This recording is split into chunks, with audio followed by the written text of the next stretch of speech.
This is Community Connect, presented by Tampa General Hospital. I'm Caitlin White.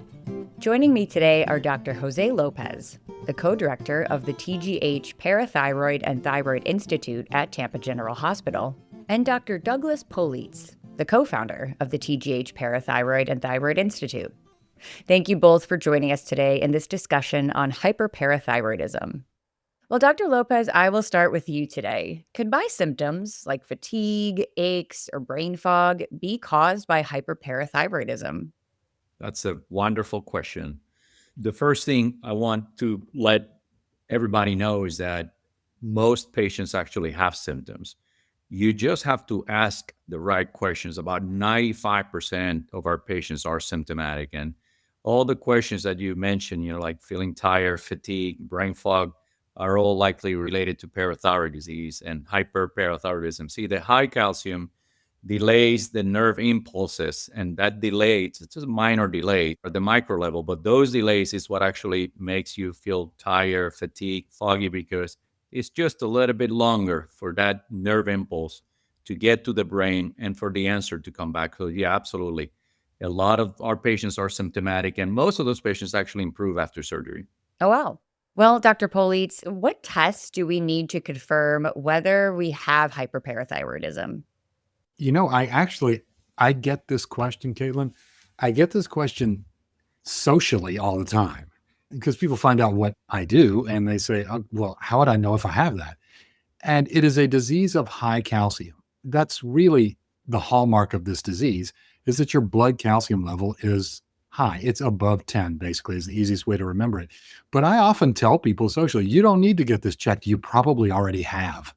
If you just look at your patient portal at your primary care doctor's office or whichever doctor you see most regularly, you probably have 3 or 4 calcium levels on file already. It's just not always appreciated as being dramatically elevated because most people with this disease only have calcium levels that are above 10, maybe between 10.3 and 11, not 12, 13, 14. Doctors aren't always going to be knocked over by this. That calcium of 10.4 or 10.6 or 10.3 might be as exciting as this ever gets. And then you can also measure the parathyroid hormone. And that is also something that's part of a blood test, just not the usual panel. You have to actually order that. But that's something that your doctor might have to be asked if they would order it. If you are clued into this, they may do it on their own. Well, I'll stick with you for my next question, Dr. Politz, because it's kind of related.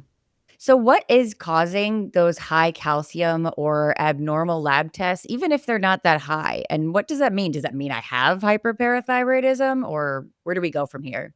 Most people will never meet a person in their whole lives that knows they have one parathyroid gland, much less 4 of them. It's just a fact. Most people know thyroid, they just don't know parathyroid. But what's causing it, we have 4 of these glands, they're in your neck, and they're normally no bigger than, say, a Tic Tac, the little candies, okay? When you get a tumor of one of them, not cancer, this is almost never cancer, it swells up basically like a small grape in some instances, and it just overproduces this hormone in these excessive amounts, and that goes to your bones and pulls the calcium out of your bones. That is what is causing the high calcium. That's where that extra calcium came from, is it was stolen from your bones. All right. Well, Dr. Lopez, what are some treatment options? And does surgery always come with this? Yeah, that's a great question too. So the short answer actually is yes. Surgery always comes with this because there's no other modalities of treating hyperparathyroidism. There's different types, primary, secondary, and tertiary. So for the most part, the primary and the tertiary ones are always fixed with surgery. The secondary one can be treated with medication, and those are usually patients that are on dialysis. But for this, I want people to think that surgery is the only way to treat it. With that said, surgery has changed a lot over the last 100 years. 100 years ago, this operation was pretty invasive, would take hours, had complications. You fast forward to 100 years later, it's an outpatient, minimally invasive operation that on average takes 20 some minutes. Patients are able to go home the same day. Like I mentioned before, symptoms improve in the majority of our patients, and our cure rates are extremely high. So we do not deny surgery, to anyone. If you have this disease, and Doug and I talk about this all the time, if you have this disease and you can walk to the hospital, you can tolerate the operation. The benefits in general outweigh the risk of the operation because the risks are so small. It's a great point. If I could jump in there, this is one of the things we talk about all the time. Everything we are talking about is an inch, inch and a half, maybe below the surface of the skin of the neck. So it's not like we're talking about some procedure that's down between your intestines or behind your liver or under your heart or deep in a body cavity. You have to be in pretty bad shape to not be able to tolerate a 1-inch incision and have the work done an inch, inch and a half below that, and it takes 20, 25 minutes. Most anyone is going to be a good risk for this procedure, so to speak. Well, what complications should I worry about if I don't get this treated, Dr. Politz? It is a disease of time.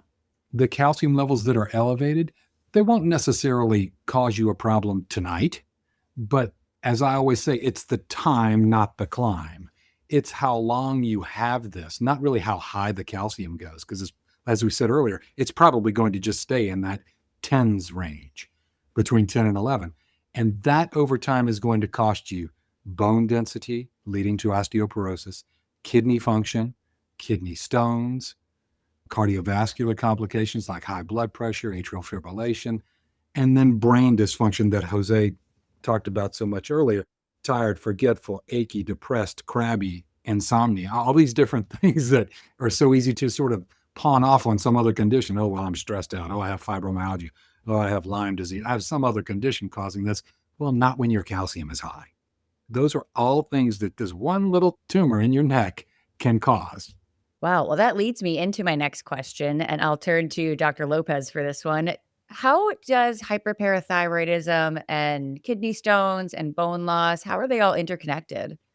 Awesome. That's a basic science question. It goes back to the physiology of how the parathyroid glands work. So I'm going to try to make this quick and easy, but your parathyroid glands are constantly checking your calcium levels throughout the day. And when your calcium levels drop, the parathyroid glands release the parathyroid hormone, and the hormone is, in fact, the one that is in charge of bringing your calcium levels up. The hormone goes to work at the bones and alert little cells in there like little Pac-Man. And those cells get activated, start chewing at the bone, releasing calcium to the bloodstream. If you have excess parathyroid hormone or hormone that is constantly being secreted, you're telling those cells to constantly work. So the Pac-Man never stops. And then you release a ton of calcium into the bloodstream, but the calcium doesn't get put back, so you end up with bone loss.